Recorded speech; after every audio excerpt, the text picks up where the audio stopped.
Good evening. My name is Caleb Ewers. This is my discussion post for scenario number 3, where you're a student pilot working on your commercial certificate, and while on the cross country, you discover the time between two checkpoints is significantly longer than the time originally calculated. This discrepancy it happens quite regularly in the real world. There's been several times I've taken off and planned for a flight, and it could turn out to be a lot longer due to winds, different winds at altitude than originally calculated, or could be shorter. Also, I've witnessed this working traffic where I have sat down and majority of the winds will be out of the southwest, and by half an hour to an hour later all the winds are at altitude or from the west. This does happen quite regularly, especially as larger low pressure systems move rapidly through the upper Midwest. This is a common occurrence.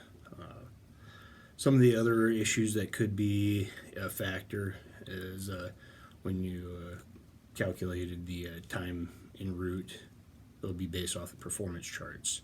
If you aren't adhering directly to the performance charts, slightly lower RPM, or lower manifold pressure, different prop RPM, or slightly different configuration change, your times will be off a little bit.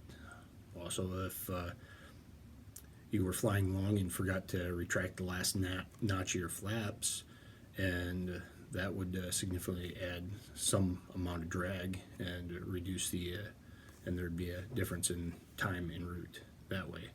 Also, I've flown an aircraft with air conditioning. The air conditioning system does subtract about 3 to 5 knots in cruise, and just small little details as far as the configuration of the airplane could, over the course of a longer flight, show up in a discrepancy with the times at checkpoints. Another one would be also if the aircraft is not producing an appropriate amount of power that it normally does. Like I said earlier with the performance charts, but if an older tired airplane may not be able to produce, like a 160 horsepower engine may not, towards the end of its life, may not be producing that full 160 horsepower. Anyway, those were my thoughts on the scenario, and thank you. Have a good evening.